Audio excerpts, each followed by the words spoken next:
Please welcome Max Elfelt.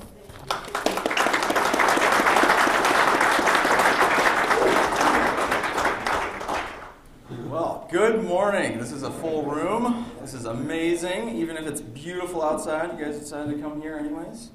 I'm going to keep it moving so, we can all get outside and enjoy this beautiful day. I know I've got a bike trip planned, so if anybody's going to be on the Munger Trail today, I'll see you there. My name is Max Elfelt. I was raised a Jehovah's Witness, and I've made this presentation basically to showcase as accurately as I can what Jehovah's Witnesses believe. And I'll be looking at the question, is this a dangerous religion? Is it a dangerous cult? And we'll get into that. But first, very important, today is a special day. May the 4th be with you. Yes, yes. Okay. So a little overview. I'm going to talk about the Secular Humanist Association up at UMD, do a little background in history. I'll probably cut that a little short because we had that Jehovah's Witness presenter, Zimmerman, come by and inform us all about that. Just go over beliefs, practices, jump around a little bit. Is it a cult? And then some closing remarks, and we'll do some Q&A. So the UMD Secular Humanist Association. We're a small group up at UMD. We meet weekly, Wednesdays, 6 p.m., and we do a lot of just in-group discussions. And so we get a couple new faces coming in every once in a while. We talk about current events, ethics, philosophy, anything really that might pertain to the humanistic or atheistic people that show up. Everyone is welcome. We have people who are Christian that show up. We just had a joint meeting with some of the Lutherans on campus, or the Lutheran club, whatever they call themselves. We've done a Halloween fundraiser, which has been successful every year. We go around and do reverse trick-or-treating.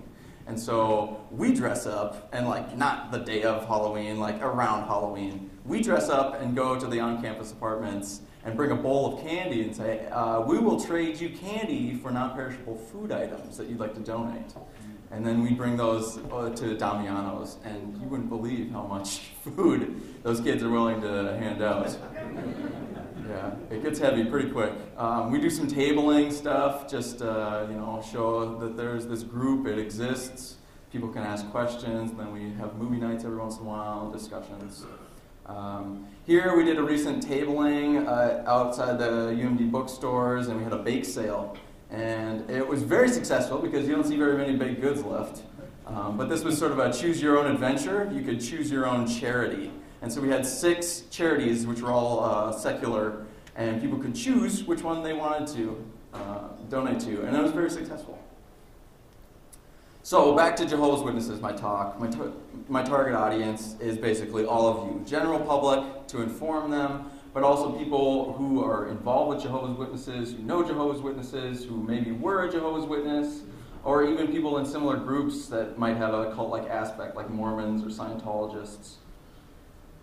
And my first disclaimer is that I'm not criticizing the people. I'm talking about this organization and the rules that they have. And so I'm not criticizing individual people. I think the members of this religion are victims. So why am I here? My whole purpose, my thesis, is to expose the dangers of this religion and expose these harms. And I know this religion causes serious harm, and it is my moral obligation to speak up against that. And it's not enough for me to just turn a blind eye. And I think this information needs to be communicated better. And so I've made a YouTube video about this presentation and put it up on the internet already. And I'm just speaking to as many people as I can about this. And I want to help people leave the organization that want to leave the organization. And lastly, I do have a bias, obviously, I have a bias, but what I'm trying to do here is paint the most accurate picture that I can of this religion and point out its flaws. So I'm not going to cover everything, there's no way I can, but I'm going to talk about the things that I think are important. So a little bit of history. It was founded in Pennsylvania in the 1870s by the guy in the upper left-hand corner, Charles Taze Russell. He was the leader up until 1916, where he died, and it was passed on to Joseph Rutherford. But the Jehovah's Witness name was only adopted in 1931.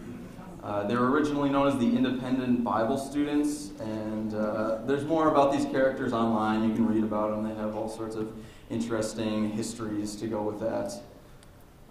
Here's a little graph showing the evolution of this church movement. Here's the Millerite movement, the Adventists and the Millerites, and they split off. And up here you have the Seventh-day Church of God. And so Jehovah's Witnesses and the Seventh-day Adventists are really closely related. They're like cousins, basically, in the tree of religions.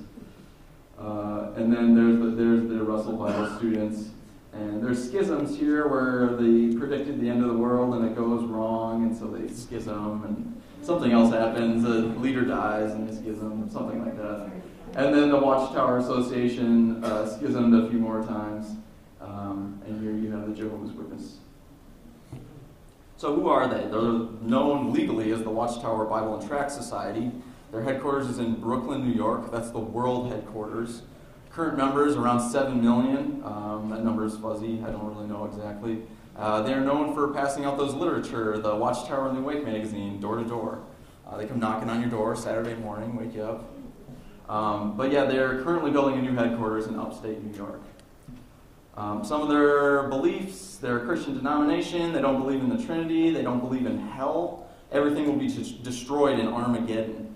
And this Armageddon is imminent, right around the corner, any day now. Be ready. Don't make any investments right now because don't worry about it. The world is coming to an end very, very, very, very soon. More beliefs. Jesus, they think he was a mortal man. He was not God.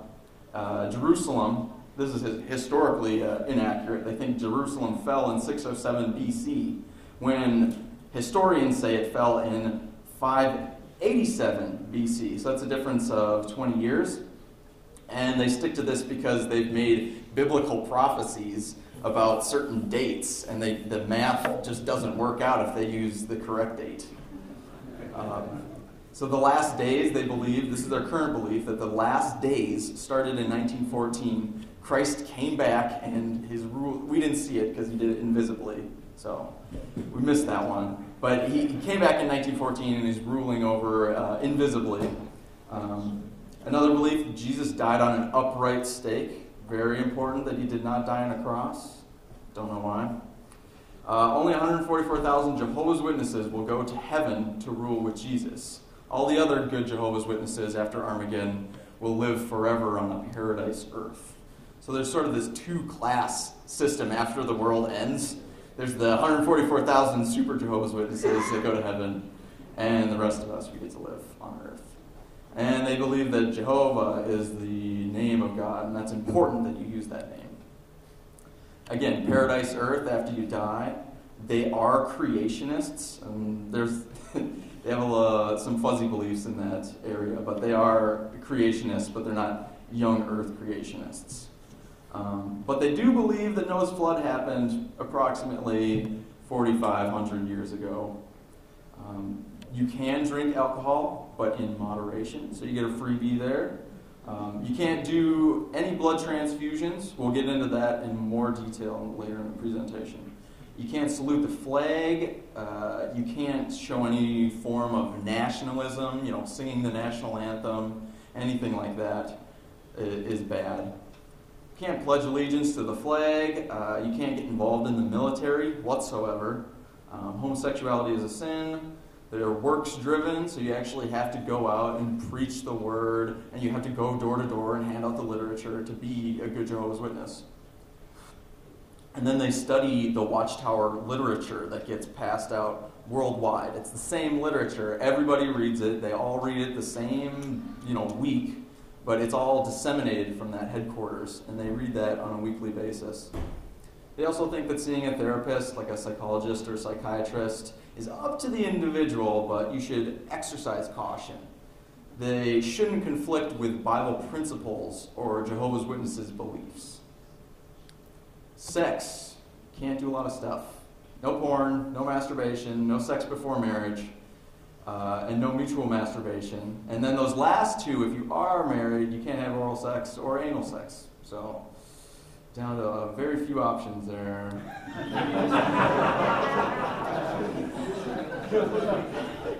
how they worship. So you guys have heard of a Kingdom Hall, I assume. There's a Kingdom Hall here in Duluth. It's up Arrowhead. Yeah, Arrowhead. So taking a look at how a Jehovah's Witness, day in the life of Jehovah's Witness. Here's a breakdown of their talk. And so over a week's period of time, you got the public talk, that's an hour. Watchtower study, that's another hour. Field service, at least 2 hours a week. You should be going out door to door. Book study, that's 1 to 2 hours. You got theocratic ministry school, that's another hour. Plus the studying. You should be studying at home. That takes at least an hour. Travel, getting ready for meetings. So this is like 7 to 8 hours a week. Bare minimum. This is bare minimum. Anything less and you're going to get put on the radar of the elders of your congregations. Brother so-and-so is not really, carrying his load. He missed a couple meetings last week. And so this is a huge demand on time, 7 to 8 hours a week. And so this is really a drain on these people that are in this religion. What do they study? They have their own translation of the Bible. It's called the New World Translation of the Holy Scriptures. The one on the left is the old one. This was released in 1950 by anonymous translators. And when answering concerns about the translators, they say, quote, "The New World Translation Committee has left that the particulars of their university or other educational training are not the important thing." And then they just came out with this new Bible. Some have deemed it the Silver Sword. And it was released in October of 2013. So, 6 months ago or something. And there are some noted changes. They've changed, they've taken out parts of John 8 and Mark completely. And then they've changed a bunch of words like, they changed the word impaled to nailed to a stake. Can you see? You remember they think that Jesus died on a stake? So they sort of changed the translations to fit their beliefs. So you might recognize these. These are the magazines they pass out, the Watchtower and the Awake magazine. The way I look at it, the Watchtower is written more for Jehovah's Witnesses. It has some of the crazier stuff, I would call it. The Awake is written generally more for the public. And so how do they study these? Like the Watchtower study, it's just repetition and regurgitation. You read through the Watchtower article, and then there's questions at the bottom of, each column. And all you do is read the question, and you go back up in the paragraph, and it's super easy to find the answer. You underline it, highlight it, and then when you have your Watchtower study, raise your hand, and you say, oh, this is the answer, and then maybe add on some anecdotal story. It's really that simple. Like, it's just repetition and regurgitation. And again, all of this information is disseminated from the top of this power hierarchy from New York. They produce massive amounts of literature, not just these two magazines. They put out books and pamphlets and all sorts of stuff that Jehovah's Witnesses study. And Jehovah's Witnesses also don't study the Bible directly. They don't just study the Bible. They study the Bible through another medium, through like the Watchtower book about studying the Bible. They don't actually pick up the book and just study it plainly. So it's like a book club or Scientology. So the power hierarchy. Up top, the very tippy top, is the governing body. It's a panel of 8 old men, and they decide everything. What everyone believes. If they change doctrine, it's the governing body. The governing body is in charge of this entire religion worldwide. Below them, there are some committee heads, like a circuit overseer, district overseer, and then congregations. So like our Kingdom Hall here in Duluth, the congregation hierarchy is, the top is elders. Elders, there's a group of men only, obviously, elders that run the congregation. They have judicial committees. If somebody does something wrong, they have a judicial committee, and the elders decide how to deal with that person. Below the elders are ministerial servants, similar to a deacon. They help out with the elders. They do all the stuff around the Kingdom Hall. They help out with the audio, passing out literature, accounting, that sort of stuff. But again, no women allowed. Can't be a ministerial servant. And then the bottom of the barrel is just a publisher or a baptized publisher, which just means you're a baptized Jehovah's Witness that goes out and hands out the literature. So I just broken it down just to make it look easy here. We've got the supernatural and the natural. No women allowed. And then below, we have women allowed. Direct channel to God. So the governing body, the way they get this power is they say they have this direct channel to God. Nobody else has this, just those 8 old men in New York. And they can talk to God. I don't know if it's a cell phone or something, but they can talk to him and get all the answers and then disseminate it to everybody else. And all of these people are appointed by the governing body. You see, the governing body themselves are appointed by the governing body. There is no democracy. And so these people just decide the next governing body, and it's just sort of this closed circle. Obviously, there is easily room for corruption there. So here's the dream team. This is the governing body. I believe one of these men has passed away, though, so there's only 7. I can't remember who. But, yeah, they get their power because they call themselves the faithful and discreet slave. And this term, faithful and discreet slave, was ambiguous throughout the years. But in 2013, they made it abundantly clear in one of their articles that the governing body is the faithful and discreet slave, and no one else is. The governing body and the governing body only. Before that, it could have included some other Jehovah's Witnesses, but they made it abundantly clear last year. And they approve all of this literature.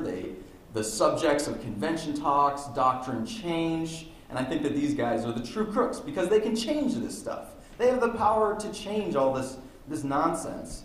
And so, yeah, they are my enemy. So there are some good characteristics of being a Jehovah's Witness.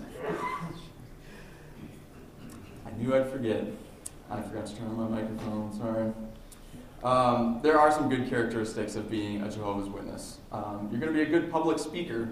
At least the men are, because the men can give talks. Women can't give talks. They can go up on stage and give like an example and talk to another sister about how to deal with people door to door and do like a role-playing thing.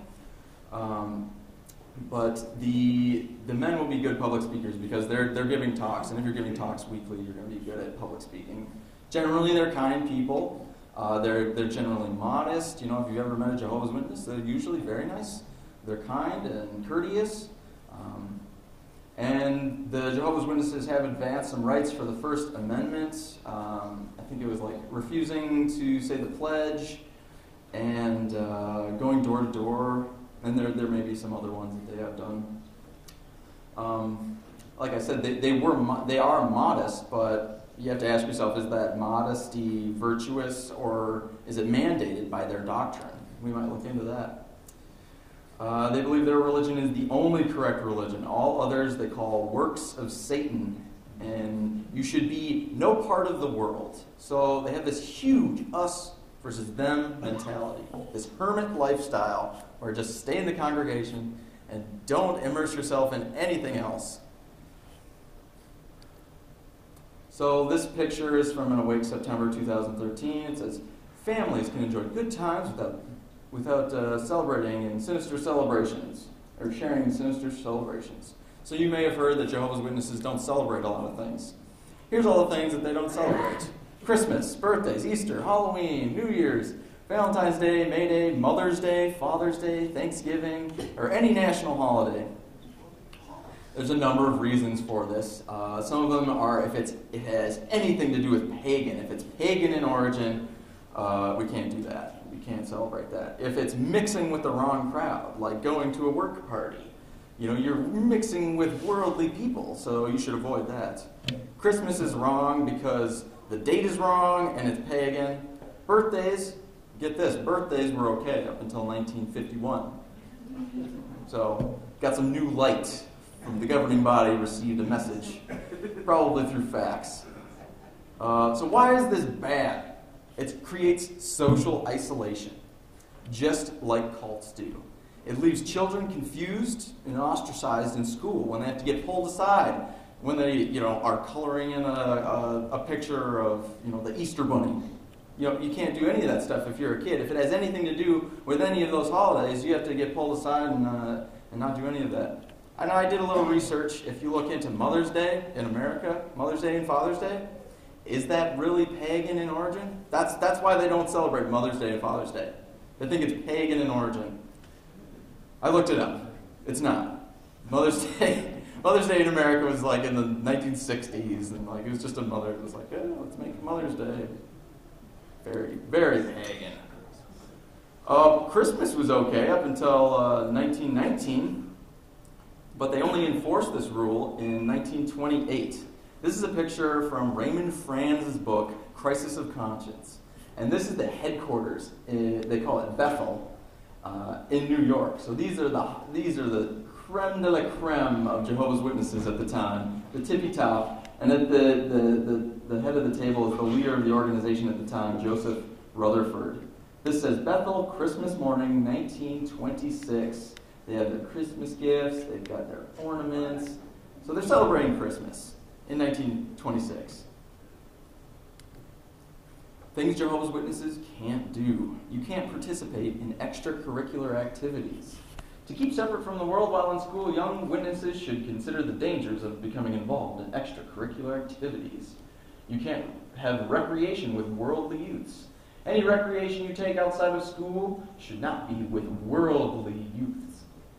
And you can't participate in after-school sports because we believe it would expose witness youth to unwholesome associations. So you can't smoke tobacco starting in 1973. Again, they got some new light there. God doesn't like tobacco. You can't get involved in the military. We touched on that. And you can't be involved in politics. What about voting, though? You may have heard Jehovah's Witnesses don't vote. Well, you were not allowed to vote at all if you were Jehovah's Witnesses from 1952 to 1991. Then they got some new light, and they changed. So now it's a conscious matter. Well, that's fine and dandy, except there's a little crisis that happened in Malawi. Raymond Franz touches on it in his book, Crisis of Conscience, in chapter 6. And what happened was this ruling on you aren't allowed to vote led to the torture and death of thousands of Malawians due to the Watchtower's illogical policies that forbid them to hold a political card in a one-party state. So people in Malawi refused this political card and were tortured and put to death. But at that same exact period, the witnesses in Mexico were allowed to bribe officials for the same thing, a cartilla card, in order to escape military service. And the leaders of the organization, the governing body at the time, knew about both of those things, and they were somehow okay with that. Things you can't do continued. You can't learn any form of martial arts. You can't be a professional boxer. You can't do yoga, and you can't practice magic. If it's real or imaginary, no magic is allowed. So, again, they're going to be against all games, all books, all toys, all movies, all children's shows that any way depict magic. And so that's a lot of stuff. Something I dug up, though, while researching, I found it interesting. They think that yoga is actually magic, like real magic. And I have this quote here, I'll read it. It says, "Yoga still retains in its meaning an overtone of occultism and sorcery. In June 1995, the Times of India reported that a 3.5-year-old girl lay in a trance as a car weighing more than 1,600 pounds was allowed to run over her abdomen. To the amazement of the crowd, when she awoke, she was totally unharmed. The report added it was sheer yogic power. Without a doubt, no normal human is capable of performing any of these tasks. Hence, a Christian must ask, of what of these feats are an indication of? Are they from Jehovah God, the Most High, over all the earth, or are they from some other source?" If you're a Jehovah's Witness, you can't have a beard. I guess that includes females as well. They say it's a sign of uncleanliness. You can't join the YMCA, and you can't practice anything that's pagan.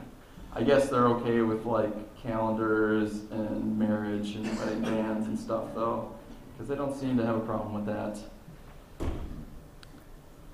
So I'm going to skip over this video. You can look it up online. It's called Sparlock, the Warrior Wizard. Basically, it's a children's cartoon where a child gets a toy from school. It's a wizard toy, and his mom talks to him at the table and says, "Caleb, is this toy magical?"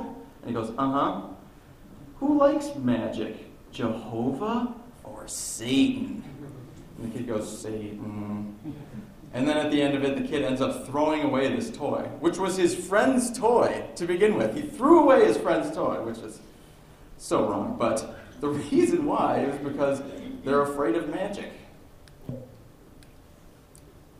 Here's some dirty history. They were against vaccines from 1935 to 1952.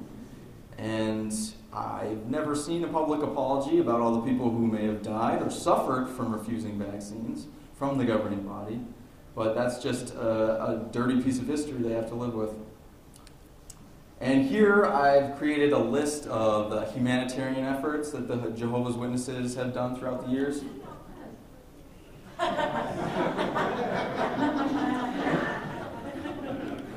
Okay, that's right. Yeah, this one's empty because they don't do any humanitarian effort. I mean, no matter how you slice it, they do help out other Jehovah's Witnesses. If a hurricane blows through and knocks over a kingdom hall, sure, they'll go help and rebuild it. And if Katrina, wipes through, yeah, they'll help go down there and help Jehovah's Witnesses. And they might even help some non-Jehovah's Witnesses. But the reason they help those non-Jehovah's Witnesses is so they can preach to them. They don't do any humanitarian effort for non-Jehovah's Witnesses. So where does all that money go if you give it to the Jehovah's Witnesses? Where do the donations go? It goes to printing more material, because they print massive amounts of these magazines, buying real estate, building kingdom halls, and putting on conventions. And I would say this organization is unhumanistic. They have this thing where they hate the United Nations. They say it's the image of the wild beast, and yet they were a part of the United Nations as a non-governmental organization. And the Guardian newspaper wrote a story about it and said, hey, the Jehovah's Witnesses, they hate the United Nations, but they're a part of it. And then the very next day, Jehovah's Witnesses were like, oh, we're going to pull out of that. We're not a part of the United Nations. So, just silly. I'm going to skip over that. So what's the hook? Why do people come to this religion? Well, it provides a community, just like any church would. It's just like joining another religion. I mean, they sound like a religion. They sound like a friendly Christian religion. And they also have this promise of paradise earth after Armageddon happens. And the promise of resurrection. And so, not only, all the people who have died after Armageddon, if they were good Jehovah's Witnesses, I guess, they get resurrected. And so this can, draw people into this religion because, if you just recently lost a loved one, oh, well, I have some good news for you. You might be able to see this person very soon. It's just, they have that Jehovah's Witness friendliness. They prey on the weak, the socially isolated, widows, emotionally unstable. So I've got some imagery here. This is very typical of the Jehovah's Witnesses. This is the promise of a paradise earth. Everybody's happy. There's all sorts of large animals next to people.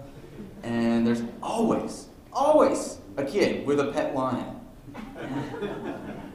And that's sort of a running joke in the ex-Jehovah's Witness community. It's like, where's my pet lion? And I guess, I don't know what happens to these lions after this happened, but I guess they're vegetarian, because that wouldn't be pretty nice. I mean, in Paradise Earth, the lions chewing on other animals. And I guess in Paradise, blueberries and apples are ripe in the same season, according to this picture. Oh, they look so happy, bright colors, tucked in shirts. And then these people are showing they're being reunited with their loved ones after they come back to life. And you're returned to a youthful state.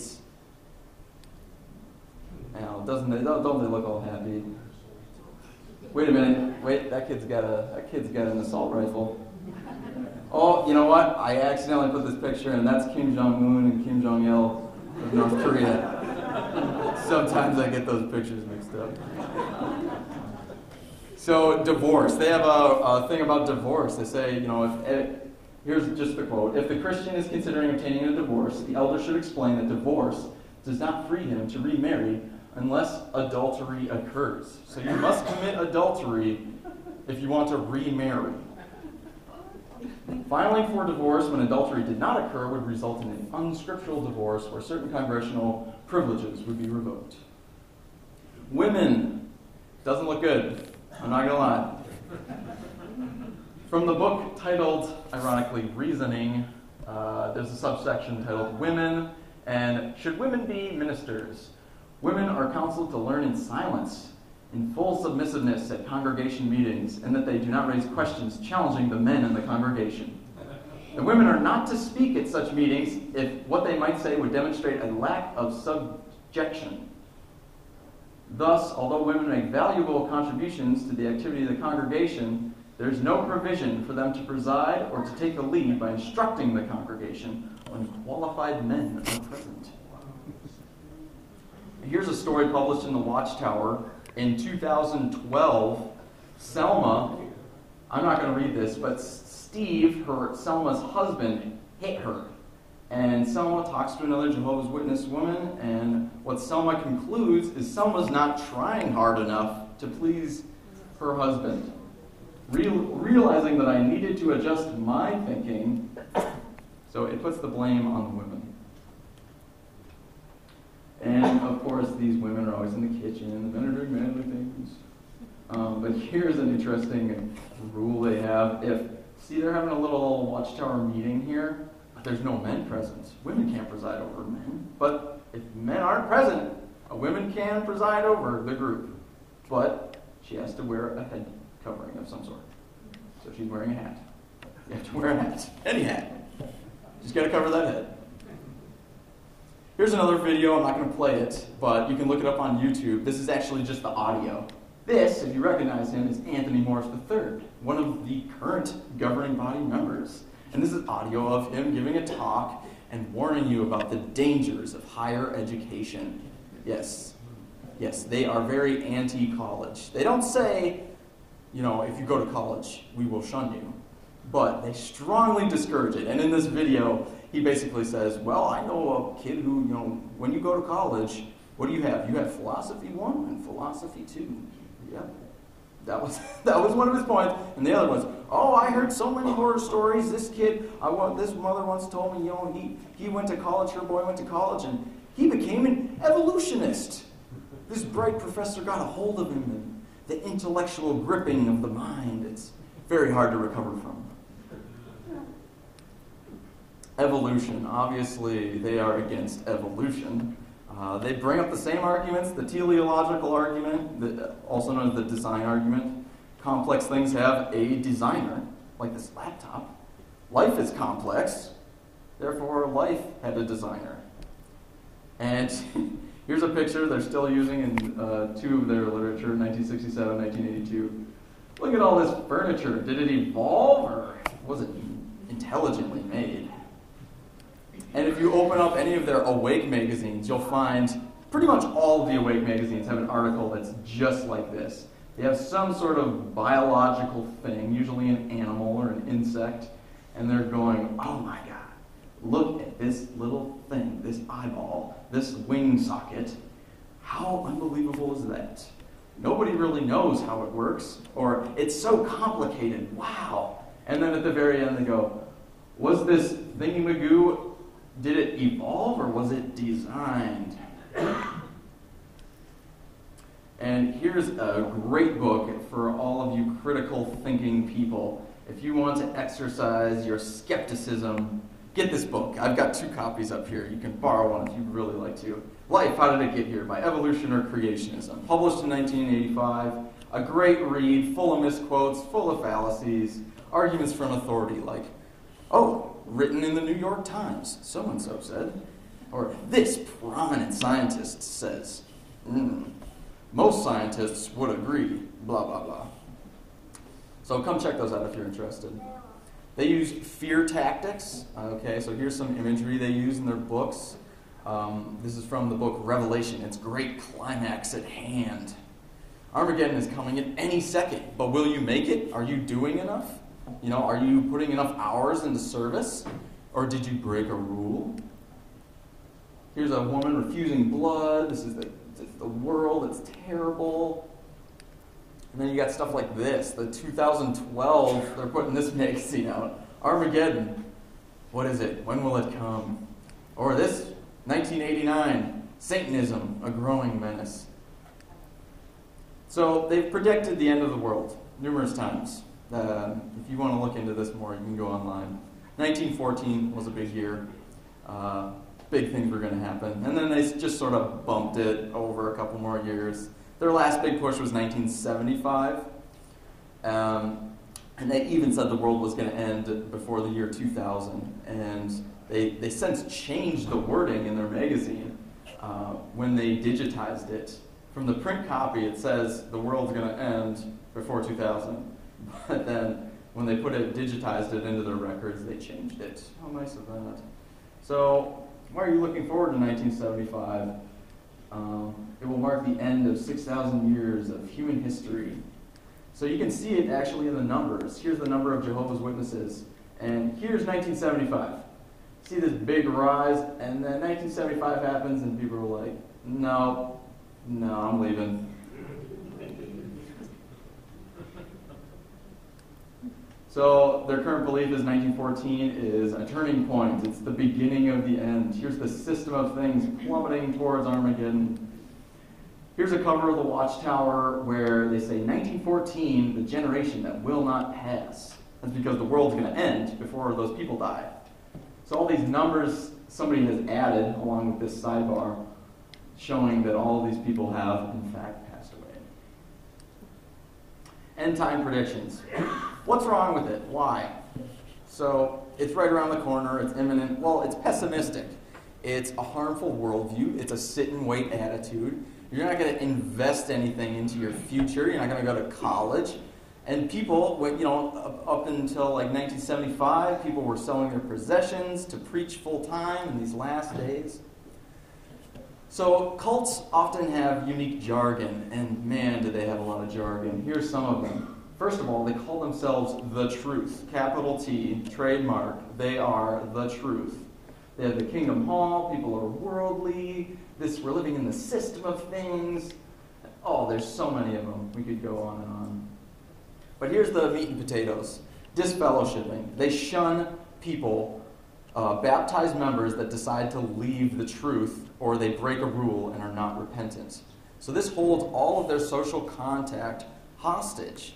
This is strict shunning. And so if you break a rule, or if you just say, hey, not for me, I'm going to leave, it's the same thing. Same exact treatment. That's what it says here in this kingdom ministry. You get treated exactly the same. You're shunned. You are not to be spoken to. You aren't supposed to get invited to any of their homes or eat a meal with them. And so here's a quote from the Jubilee year of 2013. Really, what your beloved family members need to see is your resolute stance to put Jehovah above everything else, including the family bond. Do not look for excuses to associate with a disfellowshipped family member, for example, through email. But there's a little loophole. It's called the fade out. If you're trying to leave the organization without getting shunned, and you basically you just sort of stop going to meetings, maybe move to a new town. Don't officially say, hey, I'm leaving. Screw you guys. But if you were never baptized to begin with, you're in a pretty good shape. You can still remain in contact. The problem is they promote youth baptism. In some of their literature, it's preteen, age 10, age 11. They've written stories about these kids who were just so zealous they had to get baptized. It'd be stupid not to. And so when you read stories like that, obviously it's going to promote that sort of lifestyle. So the bottom line is people aren't free to leave this organization. They're punished for leaving. And can you think of a situation where this is socially acceptable? Or is it a violation of human rights? But I found this article. It says that excommunication is actually pagan. Ooh, but Jehovah's Witnesses hate pagan stuff. That's not good. It says foreign to Bible teachings, pagan influence. Well, where did I get this? It was The Awake magazine, 1947, The Watchtower. This is The Watchtower. They said it was pagan. So apostasy is another great way to get disfellowshipped. You basically get disfellowshipped for doing any of those things. Celebrating religious holidays, interfaith activities, sharing in false religious songs and prayers, or deliberately spreading teachings contrary to Bible truth as taught by Jehovah's Witnesses. And it's coming from this book, Shepherd the Flock of God. Now this is a secret book that I'm not supposed to have.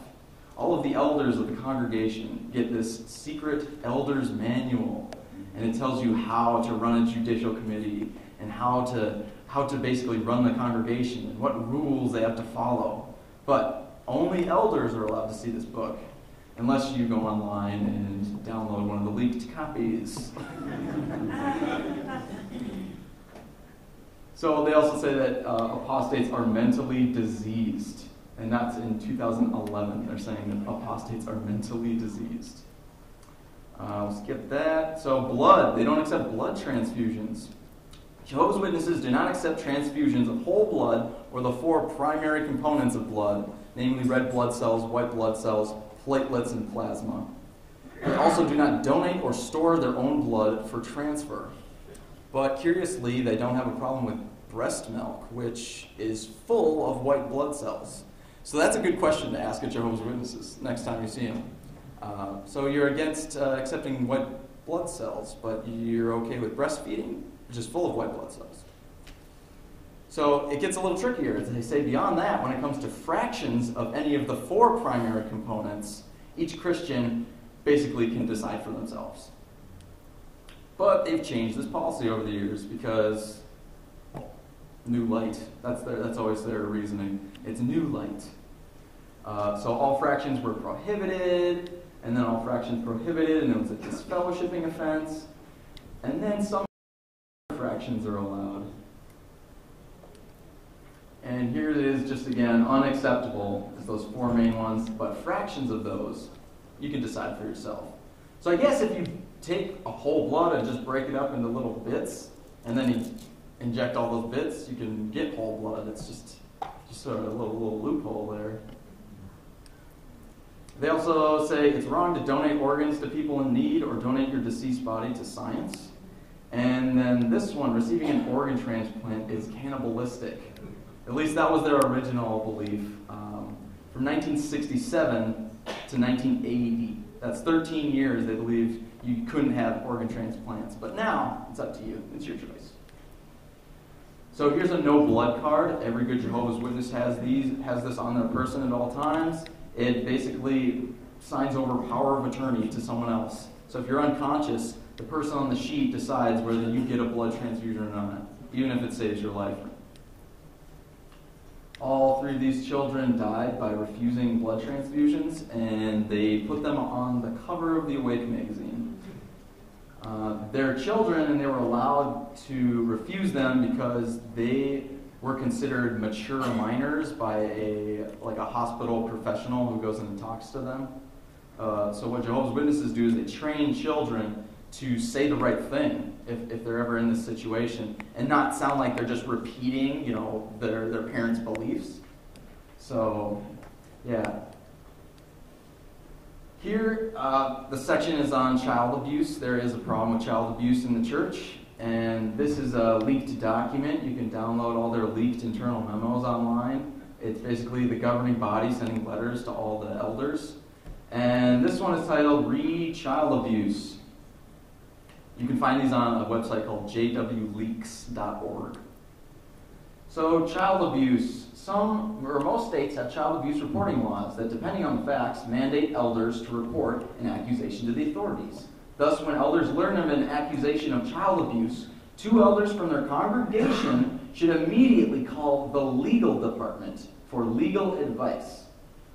The legal department will provide you with legal advice based on the facts and the applicable law. So you shouldn't call the police right away because you might not be required to. So you should call the legal department at the Jehovah's Witness headquarters and see what the facts are for your state. It says the branch office, not the local body of elders, determines whether an individual who has sexually abused children in the past will be considered a predator.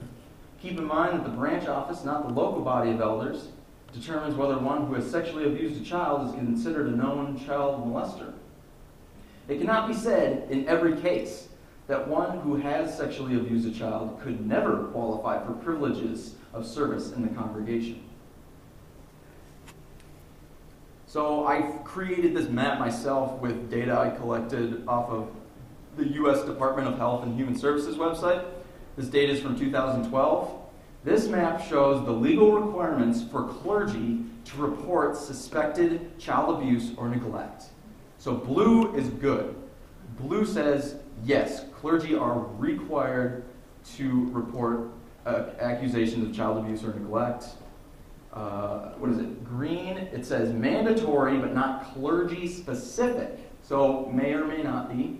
And then orange is really bad. There's no laws that require clergy to report child abuse. And there's, I believe, 6 states. This is answering the question, is privileged communication offered for child abuse or neglect cases? So what is privileged communication? That's something that's spoken in confidentiality, like a confession. So if you say, so-and-so abused me sexually, but it's in a confidential manner, then if you're in one of these orange states, you may not have to report that. Okay? So the orange is bad. Blue is good. Blue says no matter what, even if it was spoken in confidentiality, you have to report that to the authorities. So there is definitely some serious room for improvement here. And it all comes down to this stupid rule that they have called the two-witness rule. You can read about it in the Elder's Manual. It says, what kind of evidence is acceptable? They say, there must be 2 or more eyewitnesses, not just persons repeating what they have heard. No action can be taken if there's only one witness. So if somebody gets raped, how many witnesses are there? Well, there's 2. One of them is going to speak up about it, but one of them's probably not. So in that body of elders, that leaked letter in 2012, they just doubled down on it. They said, yep, 2-witness rule, still the case. So religion versus cults. You might say, oh, well, all religions are cults. Well, no, not exactly. I mean, cult is sort of a derogatory term, and there's just a spectrum. There really is. So is that a cult? David Koresh and the Branch Davidians in Waco, Texas. Scientology, is that a cult? Westboro Baptist Church, maybe. Church of Latter-day Saints? How about the Watchtower? Well, the Jehovah's Witnesses in the last 3 slides, they were all tax exempt, so maybe they are religions. So there's no one defining characteristic of a cult, but we can look at cult-like characteristics and say, how many cult-like characteristics does this group have? And these are some of those characteristics that I have put together. In-group jargon, totalitarianism or authority in controlling members, the leader has a monopoly on the truth, us versus them, recruiting and fundraising are promoted, no tolerance for critical thinking or inquiry. So they control everything you do if you're a Jehovah's Witness. Your dress, your grooming, the music, movies you watch, websites you go to, books you read, friends you have, sports you do, hobbies you have, your education, are you going to higher education, your career, what medical procedures you're getting, what holidays you're celebrating, what parties you're going to. So they have this authoritarianism. Trust in Jehovah with all your heart and do not lean upon your own understanding. This is a scary quote from the November 2013 Watchtower. And this is in regards to when Armageddon comes. At that time, the life-saving direction that we receive from Jehovah's organization may not appear practical from a human standpoint. All of us must be ready to obey any instructions we may receive, whether these appear sound from a strategic or human standpoint or not. So the way I heard that was, drink the Kool-Aid no matter how it tastes. Just do it. We need to guard against developing a spirit of independence. By word or action, may we never challenge the channel of communication that Jehovah is using today. Approved association with Jehovah's Witnesses requires accepting the entire range of the true teachings of the Bible, including those spiritual beliefs that are unique to Jehovah's Witnesses. Coercion. So what is this? This is a time card. When those Jehovah's Witnesses go out and door to door, they have to keep track of every hour they spend doing that. And then they return in this card every month. And so the elders of the congregation know that brother so-and-so hasn't been going out in service as much. What's up with him, So they'll go and talk to him about it. So this is just one way of keeping tabs on people once they're in the religion. You can take a look at the religion from the bite model. You can look at how they behave, how they control behavior, information, thought, and emotions.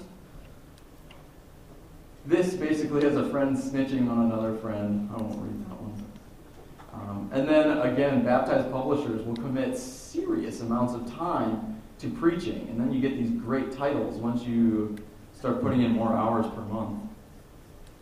And they have this huge us versus them mentality that says misleading statements and outright lies about Jehovah's servants and their beliefs are sometimes featured in the media. Newspaper headlines, television documentaries, and internet web pages used to propagate untruths. As a result, some people become disturbed, gullibly believing such lies.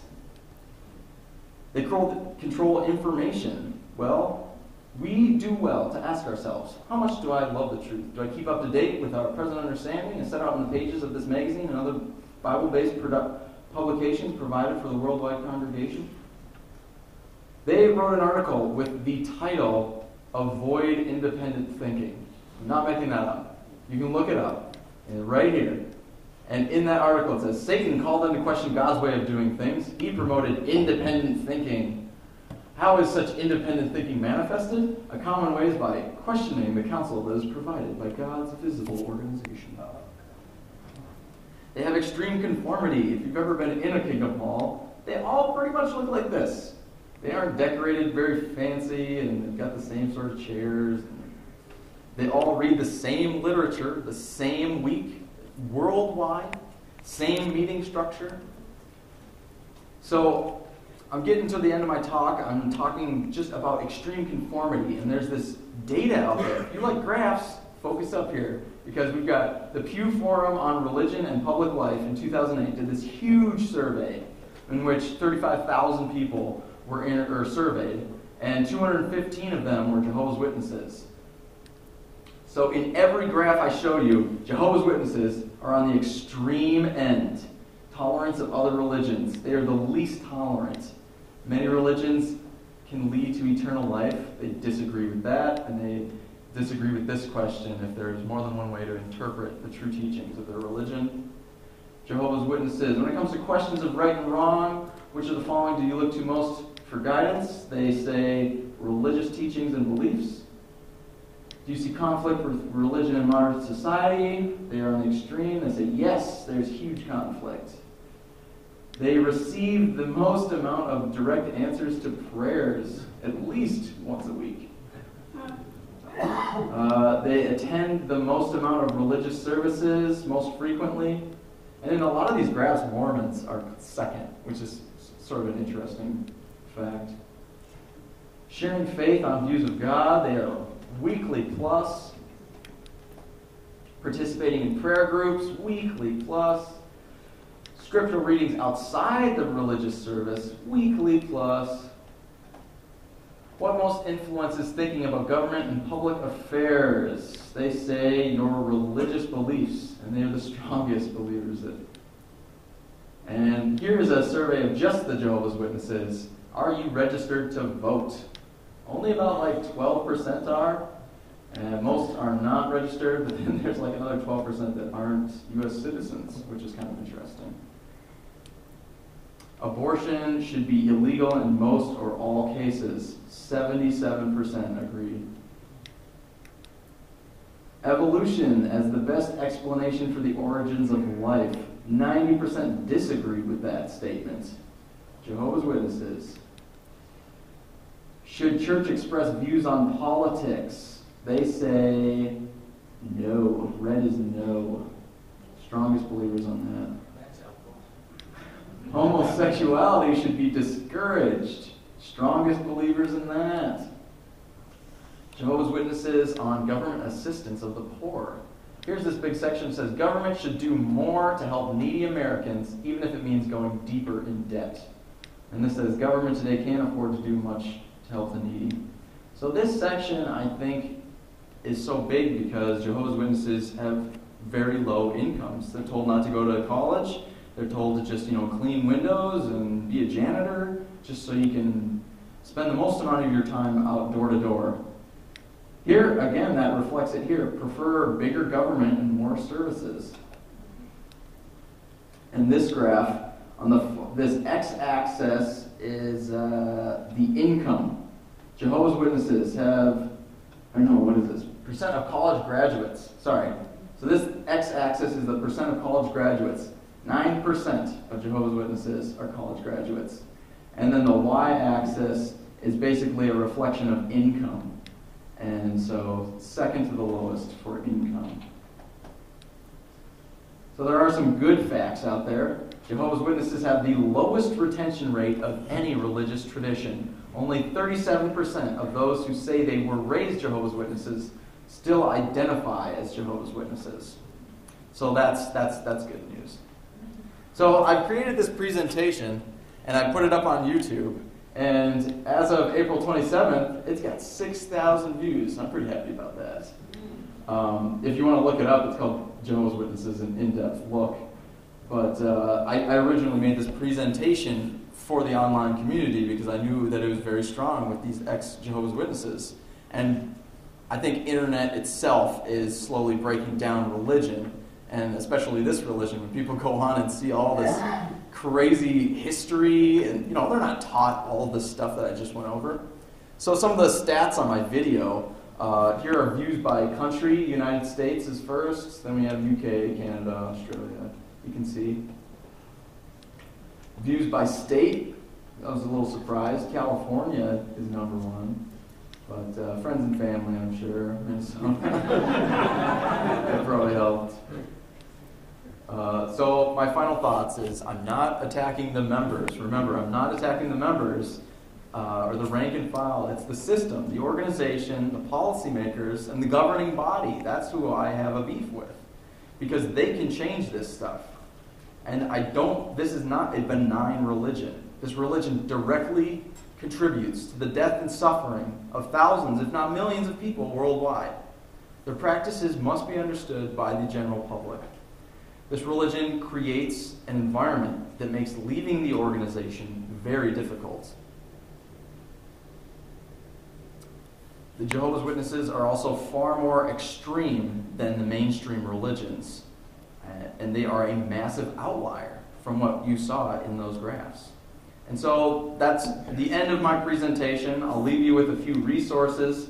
Obviously, these are more against what they believe. JW Facts, the Reddit XJW community, jwsurvey.org. JW Leaks is where you get all those cool leaked documents that I was talking about. And if you go to the Jehovah's Witness website to look up all these references, you can't. Because they only go back to like 1990 or something. They cut off their records for the general public. So if you want to look it up, you have to go to the Watchtower Library CD, which may or may not be floating around in the seas of the Pirate Bay on the internet. There's also a good movie. I believe it's in Swedish or Danish or something, but it's an accurate depiction of what it's like growing up a Jehovah's Witness. It's called Two Verdener, or Worlds Apart. And there's this book, Crisis of Conscience, by Raymond Franz. Raymond Franz was a member of the governing body and then got kicked out and wrote a book about it. Honestly, I haven't read it, but I have seen excerpts and it's good. So I'll recommend it. So thank you all for listening and have a wonderful day.